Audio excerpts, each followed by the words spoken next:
what's good, y'all? My brand new book, Rise of the Viper Empire, is out today, and I thought to get y'all excited, I would read the first chapter of the book. So here you go. Here is a free audio of me reading the very first chapter of my new book. Let's see if I can get it. There we go. Rise of the Viper Empire. Such a beautiful book. I'm so excited for y'all to check it out, and let me know what you think. So this is the prologue, The Viper's Origins. A century ago, a dark legacy began with a family known as the Vipers.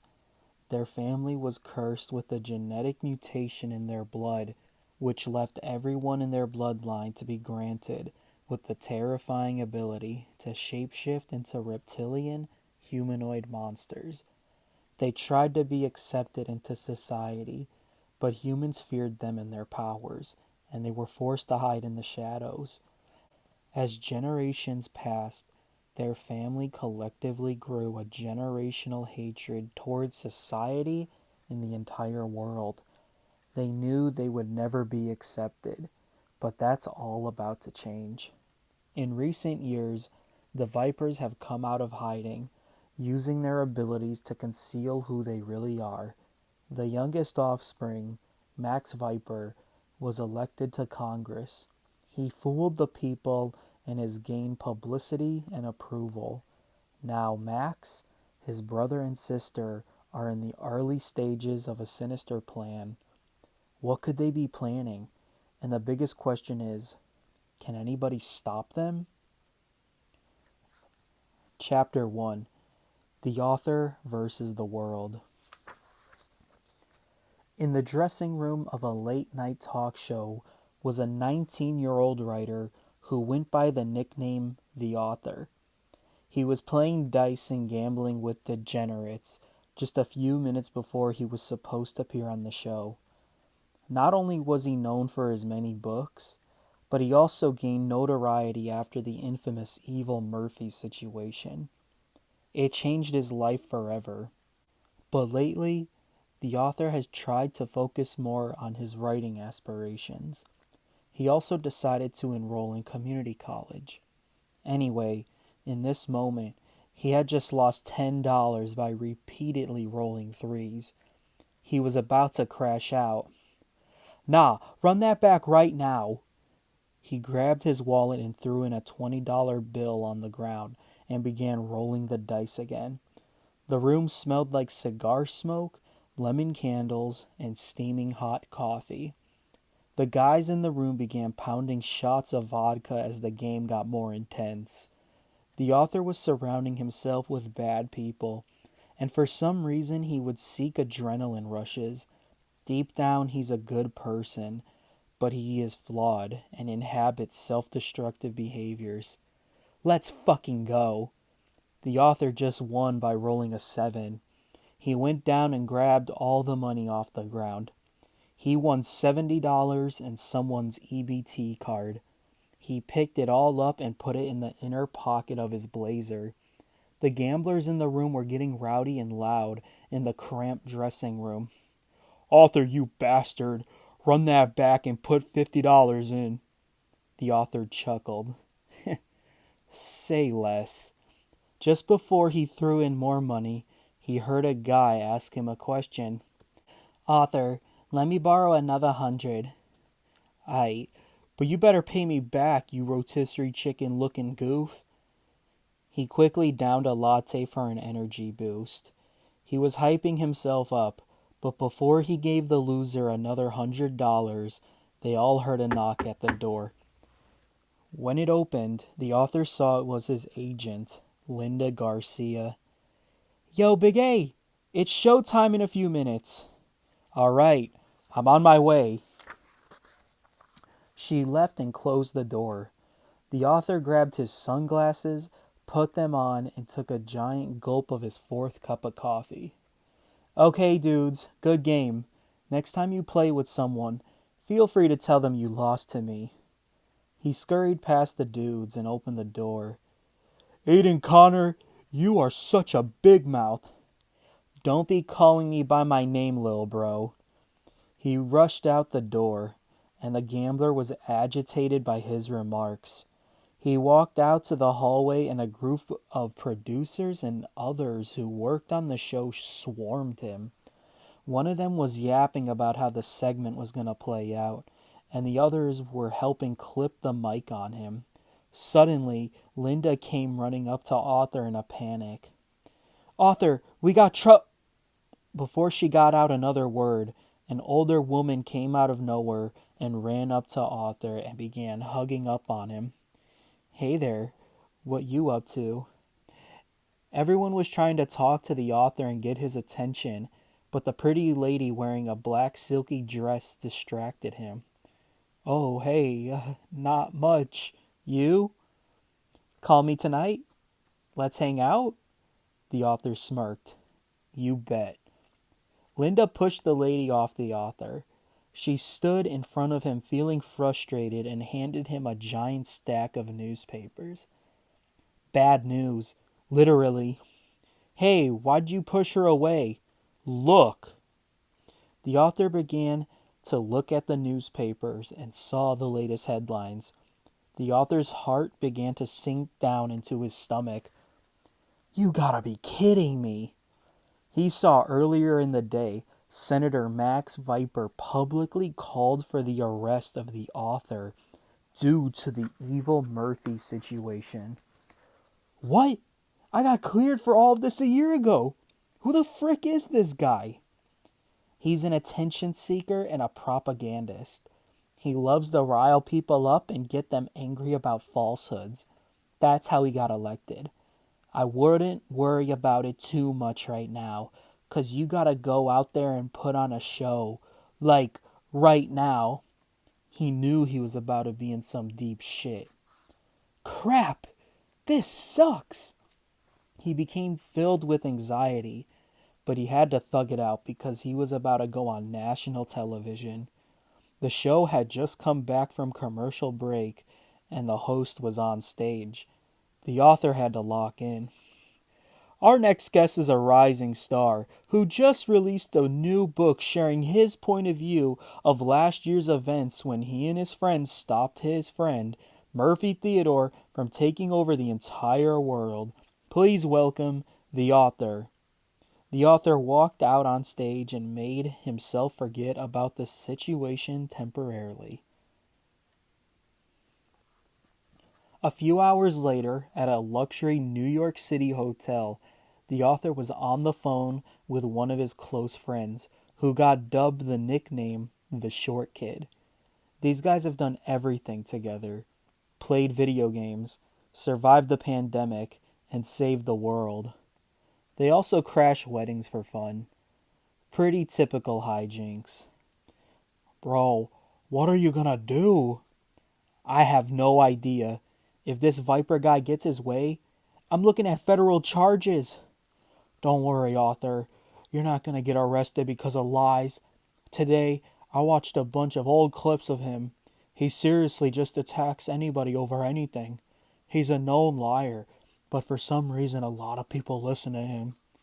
The author was watching the coverage of Senator Viper's comments on the news. Whatever, just another typical snake-ass politician. The author heard a knock at his door. "Yo, Short Kid, I'll call you back later, bro. I gotta go." "Sounds good, man." He hung up the phone and walked over to the door. He looked through the peephole and saw it was Linda. He opened the door for her, and she walked in the hotel suite. "Nice room." "Thanks. I put it on the emergency credit card." "Listen, I got us 2 flights back to Chicago tomorrow at 5 a.m. You can't miss class again." "Yeah, I know. You already don't sleep enough, so I don't want you to stay up all night and worry about Max VIPER. He's just looking for clout. He's so annoying, like a clogged toilet. Don't worry about anything right now. Get some rest, buddy. You're only 19. You deserve to relax." She gave him a friendly hug. "Love ya." She walked out the room. The author sat down on the bed and began undoing his tie. He was feeling stunned and was internalizing the entire situation. The author's mental health was in bad shape for a while, and in times of crisis he would often try to distract his mind. He turned on The Sopranos, but that wasn't doing it. He sat there and kept overthinking about Max VIPER and wasn't able to calm down. His mind was racing, and he had to do something about it. Out of impulse, he decided to call that one lady from the studio earlier. She pulled up not long after he called, and they proceeded to stay up all night long. At 5 in the morning, Linda walked into the author's room to wake him up for the flight. "Are you serious right now?"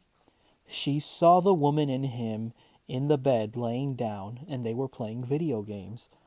There were empty coffee containers all around them. "Author, what the hell?" She picked up one of the empty cups out of the giant pile.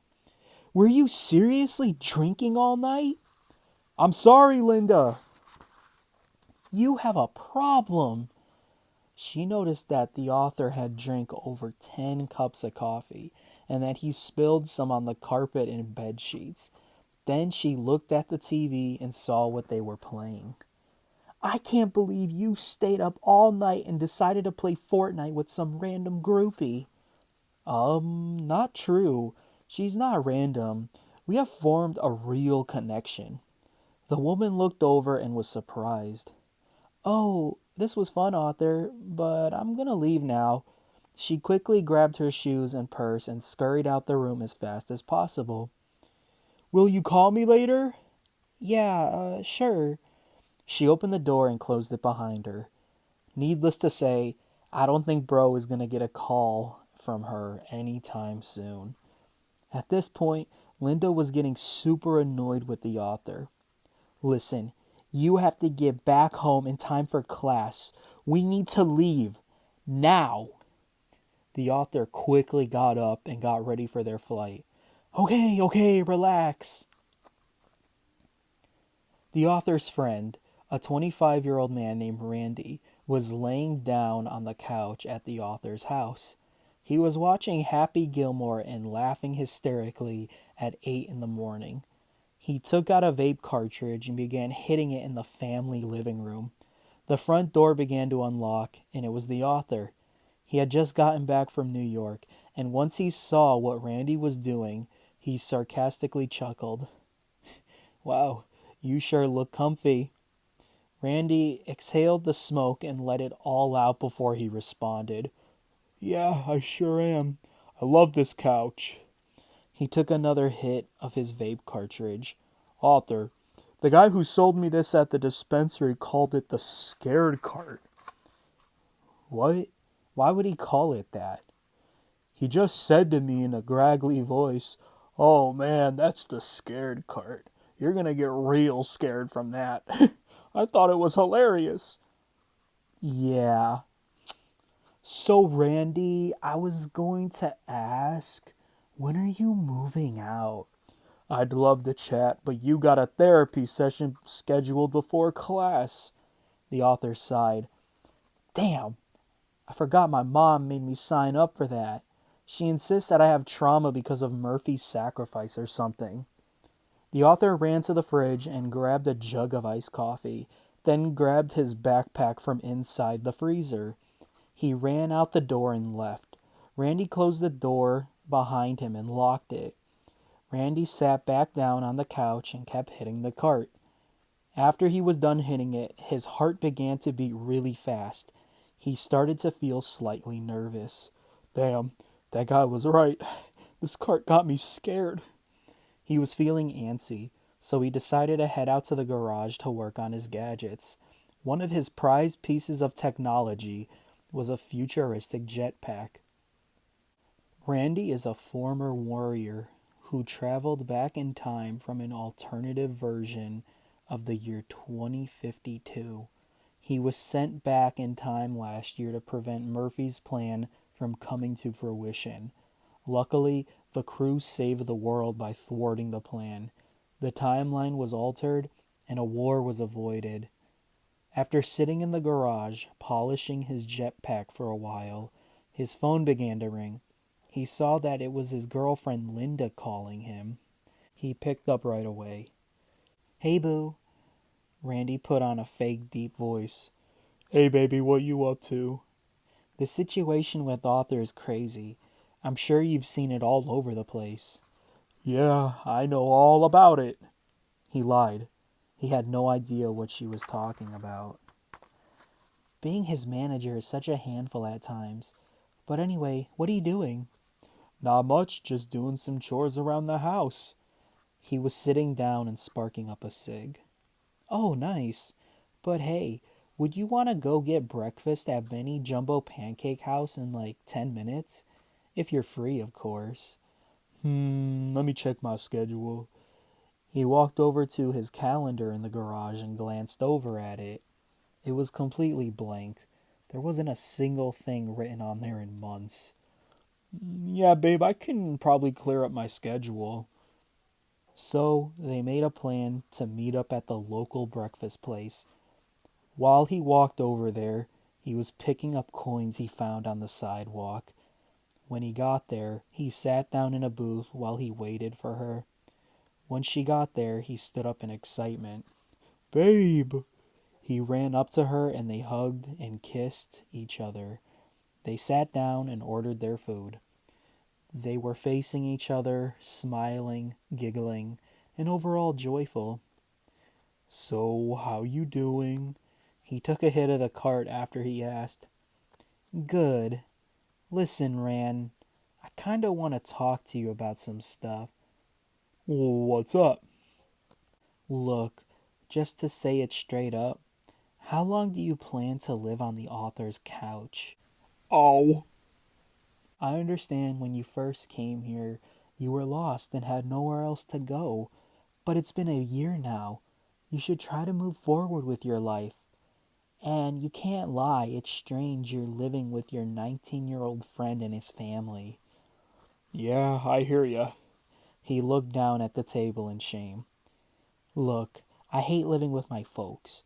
I was thinking, what if you and I moved into our own place together?" Oh, hell yes. That would be amazing. "You'd have to get a job and all that, but I think it'll help us move on from the incident." You know what? I love that. "Really? Yes, I'm ready to move on. Oh, that's amazing." She gave him a big kiss. "No more craziness in our lives. It's time to move on. Speaking of crazy, whatever happened to your time traveling device?" It's damaged. I've been trying to fix it, but with no luck. But on the bright side, I've been able to replicate some of my other tech from my time. "Well, you know what? You don't need that thing. You were meant to be in this timeline with me." You're absolutely right, baby. They shared another kiss and were looking forward to their future. "Tell me what's on your mind." The therapist was sitting in a velvet chair, clicking and clacking his pen over and over. "I hope you know I don't want to be here. My mom told me to do this." The therapist seemed concerned by his comments. "You seem stressed. I have to ask, are you having thoughts about harming yourself?" The author was offended by that question. "No, I'm not a freaking limp wizard." "A what?" He stood up and got in the dude's face. "You know what? How dare you ask me something like that? I just met you." Such a shame. "Please, take a deep breath. I just have to make sure you are safe. It's a mandatory thing I have to ask." The author took a deep breath in and calmly sat back down. "I'm sorry. It's been a long day." He took a pause and looked down at the ground, feeling embarrassed. "Life hasn't felt normal lately. Nothing seems real sometimes. I feel disconnected from reality. I tend to just disassociate." "I'm listening." "Now there's people that want me in jail. I have a book tour, and I have a math exam I have to study for. How do those pressures make you feel? I mean, shit, it is what it is. When you get arrested, are you prepared to prove your innocence? When he said that, the author got pissed off again. Excuse me? Look, I like VIPER. I voted for him. He speaks the truth. The author stood up again and had a mean look on his face. You know what? Screw you. This is super unprofessional. I'm out of here. He walked out of the office and ran out the building angry. Screw that guy and his stupid ass haircut. He called his ride and rushed on over to the local community college in his small suburban town, Beaver Grove. He was extremely exhausted after being awake all night, and the insomnia was starting to hit him, but he was determined to thug it out. Once he arrived, he walked in the classroom and put up his hood and tried to avoid people. He just walked up the steps of the lecture hall and sat in the back row. A few minutes later, his good friend Natasha, who he just called Nat, sat down next to him and began yapping. Author Aiden, my man, how are you? Hey Nat, it's really good to see you. I haven't seen you in class lately. Also, you seem exhausted. The author chuckled. Yeah, man, I've been a little busy. I saw what that guy said. He's a puppet. But I'm still so sorry you have to deal with that. It's literally fine. I mean, it's not that big of a deal. I'm literally just chilling. The author said that with a blank, straight face. He was so tired he could barely comprehend what Nat was saying. He began sucking down coffee once his professor began their lecture.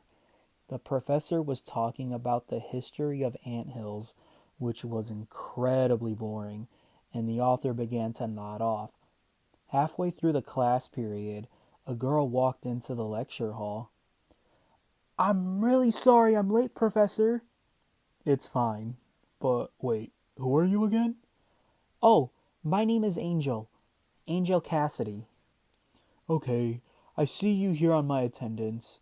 I'm marking you tardy. Please take a seat. She ran up the steps of the lecture hall and sat at the only empty seat that was right next to Arthur. When she sat down, Arthur realized that she was also drinking a cup of coffee. Yeah, I feel you. I need some of that in my system too to get through this class. She laughed a little bit and then turned her head and was surprised. Oh, hi. I didn't realize it was you. It's nice to meet you. I've never seen you in this class before. Yeah, I've missed a few days. I read your first book. It was crazy. Yeah, that's what everybody says. They both slightly chuckled. So, you said your name was Angel, right? What kind of coffee are you drinking? Oh, I'm drinking a mocha brown sugar triple shaken whip double pump espresso latte. Sorry, I know that's a mouthful. How about you? Oh, just black coffee with one sugar cube. He was lying about the one sugar cube. He had several in there. They had a little bit more small talk throughout the duration of the class, but once the lecture was over, they said goodbye and parted ways for the day. Him and Nat walked out together, and Arthur began telling Nat random stories. Dude, this one time Damaris made cornbread and he forgot to fully rinse off the baking pan, so it tasted like soap. Anyway, they said their goodbyes, and Arthur went home to drink some more coffee. And y'all, that was chapter 1 of Aiden Branss Presents Rise of the Viper Empire. It's available today. You could go get it on aidenbrandsbooks.com, and at a later date, it's going to be available from more retailers. I am so excited for this book, and I'm excited for y'all to read it. And I really hope that you enjoyed the beginning. It's different. It's not like a lot of other books, but I hope at least you were entertained. That's my main priority. So, again, I hope y'all enjoyed this, and I'll see y'all soon.